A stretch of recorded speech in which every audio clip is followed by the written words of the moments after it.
This year, Naval Station Norfolk is celebrating its 100th birthday.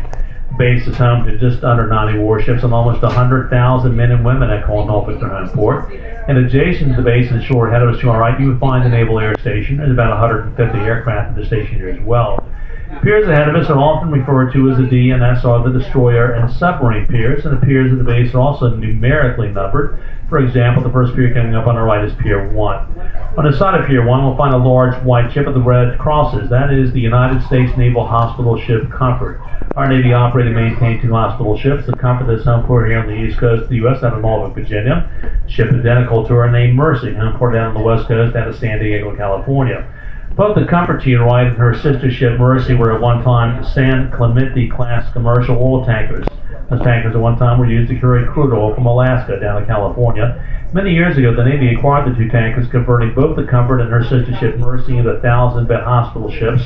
On board her, there are 12 operating rooms and all the modern amenities you find in any modern hospital in the U.S. We found aboard our hospital ships like the Comfort and Mercy. Ordinarily, a ship like this is laid up in a reduced operational status. That ship could be activated during an emergency time of war. Occasionally, the Navy would even activate ships like that for humanitarian cruises. If the Navy were to activate the Comfort, the Navy would pull staff from the Naval Regional Medical Center in Portsmouth that we passed by earlier this morning. A fully staffed, the Comfort to your right accommodates roughly 1,200 medical personnel aboard.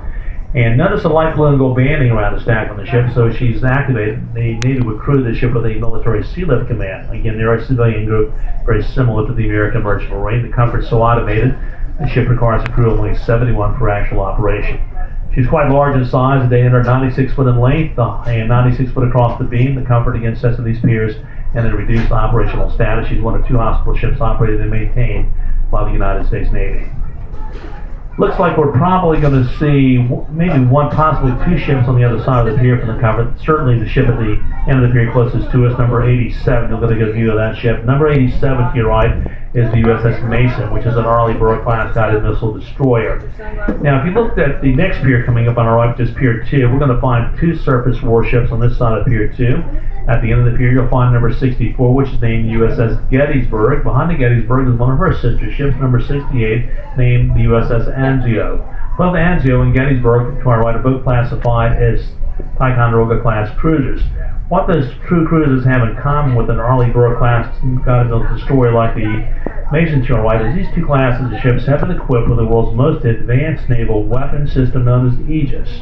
The word itself, Aegis, is a Greek word meaning shield. The shield referred to on ships like that as a superior air defense system. The primary function or goal of the Aegis-equipped ship is to escort and to defend the battle group from airstrike. But yet, these are very versatile ships. They can strike land-based targets from hundreds of miles away, engage and destroy enemy surface ships and submarines, but specializing primarily in air defense. At the heart of the Aegis system, an Aegis-equipped ship carries on board a new type of radar. It's called Spy 1 radar. If you'll direct your attention to the upper structures of the 3 ships I just pointed out to you today, up high in their upper structure, you may be able to locate what look like some 8-sided or octagon-shaped plates, kind of like the shape of a stop sign. Plates on some of the ships are painted slightly lighter gray in color than the surrounding area. Some of the other ships you'll find the plates painted slightly darker gray than the surrounding area. But if you've located any of those 8-sided plates, you're looking at what is called a Spy 1 radar. Spy 1 is a fixed or stationary radar system, meaning these ships to your right will carry 4 of them aboard, situated so they'll emit signals in a 360-degree radius completely around the ship. Spy 1 radar allows ships like the ones to your right to track over 1,000 targets at the same time. While tracking all these targets, these ships can keep tabs on friendly aircraft and friendly ships that operate within their vicinity. At the same time, they can also determine those targets which are considered to be hostile. Once a target has been verified as hostile, Aegis has the ability of selecting an appropriate weapon and launching that weapon to engage and destroy the threat. The entire process takes only fractions of a second, which is very amazing. These ships are heavily armed. Up on the bow, the number 64, wrapped in white shrink-wrapped plastic, is a fully automated 5-inch 54 caliber gun. The 5-inch 54 is a standard gun we'll find on most of the ships in the base today. The effective range of the weapon is 13.5 miles. The mount will pump out 20 rounds per minute. The weight of the 5-inch 54 projectile about 70 pounds. These ships to your right also carry on board close-in weapon systems called Vulcan phalanx. We'll tell you more about that weapon in a few minutes. In addition to the gun systems, these ships to your right will carry on board an array of missiles. On these ships, you'll find it interesting. Most of the weaponry is actually launched through what is called VLS, or vertical launch systems. Simply put, missiles are stored and launched through vertical cells below the ship's main deck. On a cruiser like the Gettysburg, to the right, number 64, between two VLS launchers on that ship, one launcher on her bow, the other launcher back on the stern, Gettysburg will carry up to 122 missiles situated in vertical launch. Kind of hard to see this, but if you look back here right at the Mason, the Arleigh Burke on this side of Pier 1, back to our right, that's a smaller warship. She has two VLS launchers, but that ship, smaller in size, will carry 96 missiles on her VLS and vertical launch systems. There's a certain advantage to having missiles launched through VLS on these ships to allow them a rapid offload of many types of missiles at the same time, thus enabling those ships to engage and destroy many different targets at once. This greatly increases their survivability as well as their capability to defend the ships within the surrounding battle group. Most important weapon deployed from an Aegis-equipped ship is the SM-2 Block 3 standard surface-to-air missile, allowing these ships to engage and destroy high-performance aircraft or incoming missiles about 70 miles out. Select ships of both classes can also carry aboard the extended range version of this missile to allow them to engage and destroy either an intermediate or long-range ballistic missile in its initial takeoff. Not all the ships have that capability, but several of them do. It's part of the United States Navy's anti-ballistic missile defense program. And be sure this time we have several ships of both these classes currently stationed off the Korean Peninsula for that reason. These ships to your right also carry on board the long-range land attack missile called Tomahawk that allows them to strike land-based targets of hundreds of miles away. You can engage and destroy the enemy surface ship over the horizon with a low-flying C-2 missile called Harpoon. And these ships have excellent anti-submarine warfare capabilities, carrying aboard the Mark 46 torpedo. Cruisers like the number 64 to the right, the Gettysburg, that ship is 566 foot long, 55 foot across her beam, and carries a crew of around 375. Back behind us, I know we can't see that ship very well, but the Arleigh Burke behind us, a bit smaller in size. That ship is 509 foot long, 59 foot across her beam, and she carries a crew of around 340. So those two classes of ships, the Arleigh Burkes and the Pico cruisers, are the two ships in the fleet that are equipped with this fast-action digital computer defense system known as Aegis. Sorry we're not in the best angle to view some of these ships today, but because of the wind and the tides going out, kind of have to hold the boat at an angle to stay kind of parallel with the piers here. We'll see two ships to our right on the left side of Pier 1. That ship closest to us is the USS Tortuga. The Tortuga is a LSD or landing ship dock of the Whidbey Island class. It's an assault ship designed to land Marines and equip it into a hostile beach by landing craft and hovercraft the ship will carry inside an interior well deck, and also by a variety of aircraft that can operate from the flight deck of the Tortuga.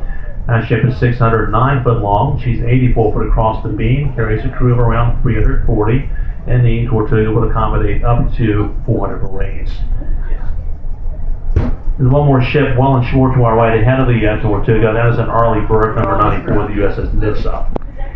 The next pier on our right is often referred to as the submarine pier. In Norfolk, Virginia, we have only attack submarines imported here.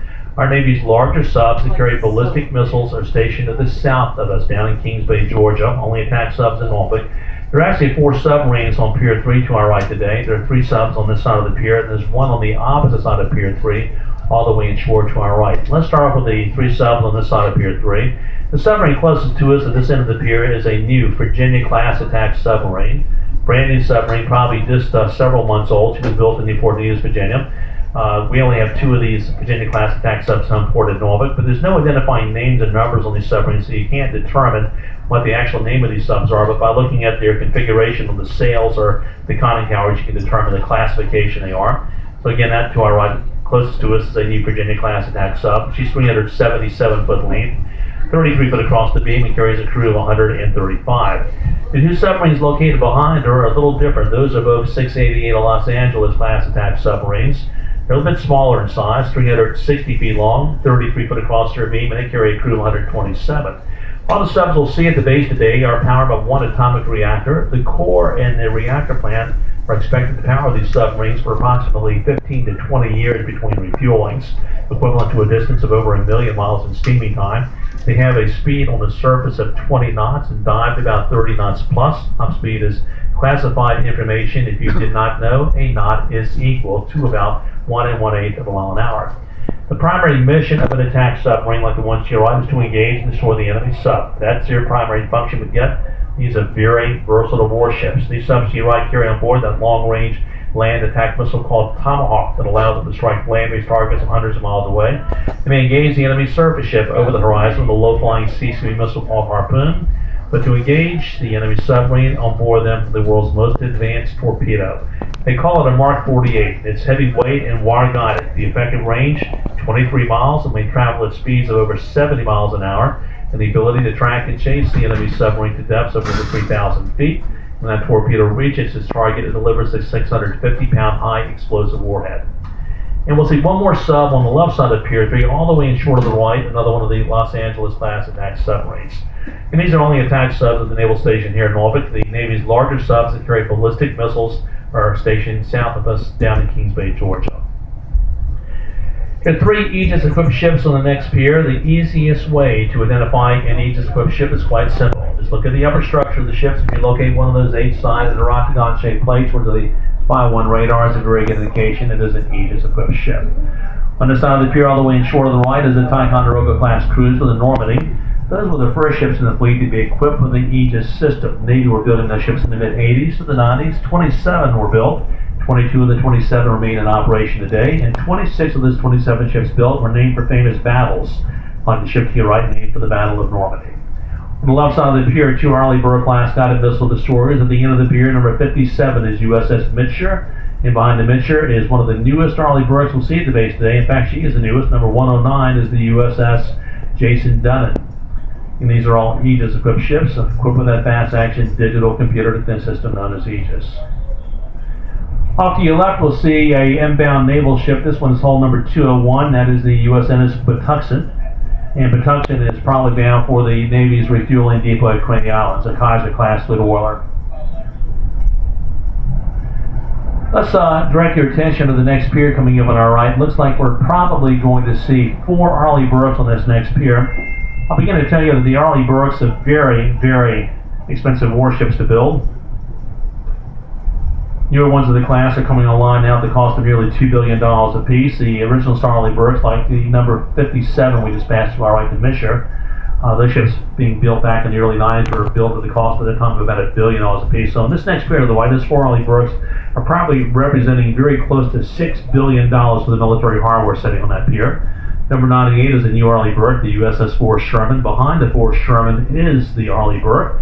The Arleigh Burke was the lead ship of the first of the class constructed. Therefore, the class of ship was named for her. Arleigh Burke was built in Bath, Maine at Bath Iron Works, commissioned on the 4th of July, 1991. She is the first of over 60 of the class to be built for the United States Navy. On the left side of the pier, number 84 is the Bulkley. That's another newer Arleigh Burke. And behind the Bulkley is number 72.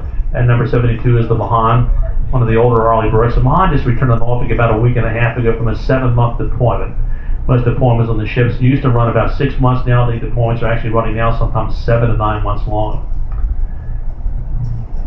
And if you look to your right, we'll see them docking a ship at this time. This is really a very large and unusual looking ship. The hull number is 3, and that ship is named the USNS Lewis Pullard.